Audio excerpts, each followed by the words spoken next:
Olá! Esse ano a gente vai começar uma série de vídeos com dicas, com estratégias, com soluções para você ter mais tempo e mais produtividade. Esse é o primeiro e como é o começo do ano, a gente vai falar um pouquinho sobre metas de ano novo. Esse é um assunto que muita gente começa a falar lá para novembro, dezembro do final do ano, e agora em janeiro isso está tomando um pouquinho de corpo, e daqui em fevereiro é onde as metas de ano novo são esquecidas para a maioria das pessoas. Então eu quero dar algumas dicas para que vocês consigam manter essas metas. No ano retrasado eu coloquei no meu blog um desafio para os leitores do blog Mais Tempo. Eu falei para as pessoas colocarem publicamente as suas metas de ano novo, e eu ia acompanhando essas metas ao longo dos meses, durante 4 contatos com as pessoas para ver quem tinha feito alguma coisa e quem não tinha feito nada. Quando eu fiz o post em 5 de janeiro de 2008, a gente teve mais de 50 metas públicas das pessoas colocadas no blog. E no final do ano, se não me engano por volta do dia 20 de dezembro, das 50 metas a gente tinha umas 10 realizadas e as outras 40 esquecidas. Quem quiser depois pode dar uma olhadinha no blog e procurar por promessas de ano novo, que vai ver as metas das pessoas, como é que foi o andamento e aprofundar um pouquinho mais nesse tema.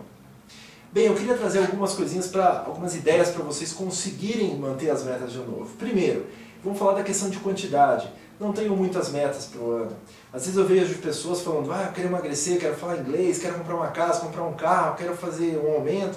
E às vezes você tem metas demais para tempos de menos e planejamento quase inexistente.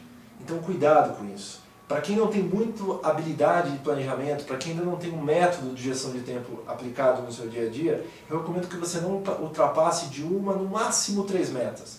Para quem já tem uma capacidade maior de planejamento, pode avançar um pouquinho mais nesse número, mas tenta limitar a 3 metas no ano, que já está mais do que suficiente. Um segundo ponto fundamental é que você tenha uma ferramenta. Porque não adianta nada você ter a meta na cabeça se você não tem uma ferramenta que te ajude a executar essa meta ao longo do dia a dia. Essa ferramenta pode ser uma simples agenda de papel, pode ser um caderno, ou pode ser um software online, como o Neotriad, ou qualquer outro que você venha utilizar para gerenciar as suas tarefas. É importante que você entenda que ninguém realiza a meta do dia para a noite. O que você realiza, na verdade, são os pequenos passos que compõem essa meta. E é isso que você precisa trabalhar.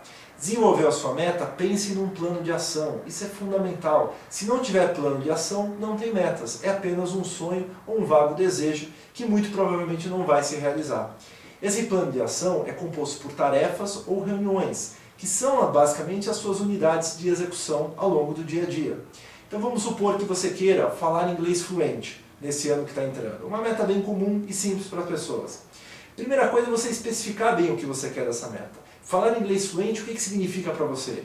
Você conseguir, por exemplo, passar numa prova de certificação no TOEFL, passar com X pontos no TOEIC, especifique claramente aquilo que você quer com relação a falar inglês fluente. Mensure esse número da sua meta, coloque números. Esses números são indicadores para saber se você chegou ou se você não chegou nas metas que você está desenvolvendo.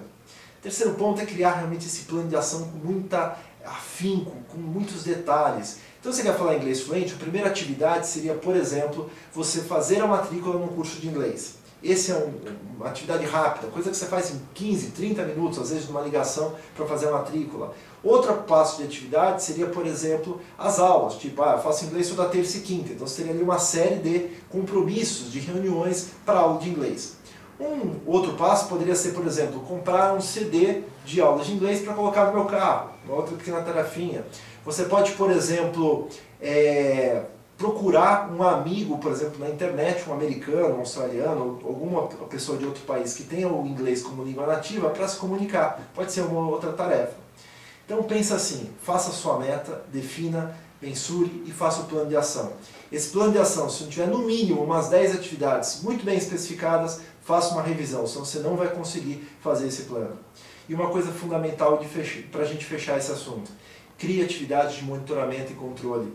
Não adianta fazer uma meta para um ano se você só vai ver o resultado no final do ano. Coloque métricas de controle. Por exemplo, quando eu faço metas pessoais, eu coloco uma atividade repetida mensalmente, todo dia 1 do mês ou todo dia 30 do mês, para verificar o andamento da meta tal. Isso me relembra de fazer uma revisão das metas, de ver se o meu planejamento está realmente funcionando e estou acertando com ele.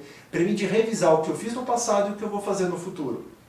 E principalmente, tenha flexibilidade. O mundo muda, as oportunidades mudam, você muda. Não adianta fazer uma meta, achar que aquilo tem que ser cumprido de qualquer jeito e às vezes está se matando para isso. Revise, tenha flexibilidade, se for necessário mudar, mude. O importante é que você seja feliz e que você tenha mais tempo para fazer as coisas que realmente são importantes na sua vida.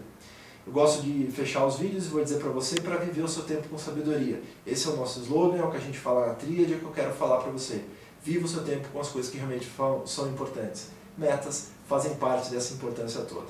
Boa semana para você e sucesso com as suas metas.